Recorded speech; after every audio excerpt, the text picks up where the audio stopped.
গ্রামের নাম শিমুলতলা।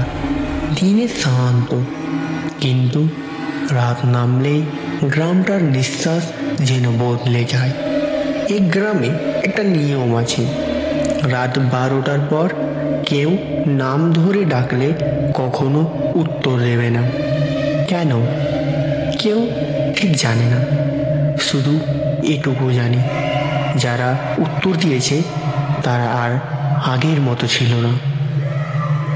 এই কথাগুলো শুনে বড় হয়েছে অয়ন, তবু সে বিশ্বাস করে না।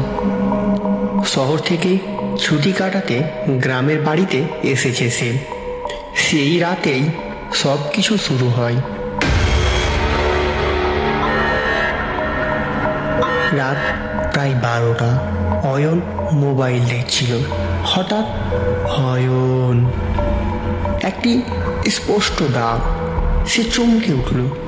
মা ডাকছে নাকি? দরজা খুলে বাইরে তাকালো, কেউ নেই। হাওয়াটা অদ্ভুত ঠান্ডা। গ্রামের কথা মনে পড়ল। রাতে ডাকে সাড়া দিস না। দরজা বন্ধ করলো সে, কিন্তু ঘুম আর এলো না। দ্বিতীয় রাত, এবার ডাকটা আরো কাছে। অয়ন, দরজাটা খোলো। কণ্ঠটা চেনা, তবু প্রাণহীন। হঠাৎ খট খট খট, জানালায় নখের আঁচড়। অয়ন চোখ বন্ধ করল। কিছুক্ষণ পর সব থেমে গেল, কিন্তু ঘরের ভিতর ঠান্ডা আরো বেড়ে গেল। তৃতীয় রাত, ডাকটা এবার খুব ধীরে।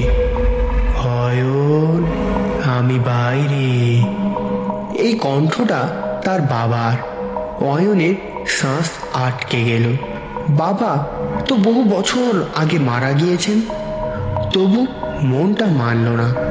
সে দরজার কাছে গেল, ভিতর থেকে বলল, কে? দরজার ওপাশে নীরবতা, তারপর ফিসফিস, দরজা খোল, ঠান্ডা লাগছে। তবু সে দরজা খুলে ফেলল। বাইরে দাঁড়িয়ে বাবার মতো একটি ছায়া।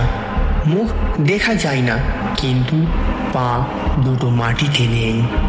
ছায়াটা হাসল। বাবার গলায় বলল, এখন তুই আমার। চারপাশ অন্ধকার। অয়নের চিৎকার।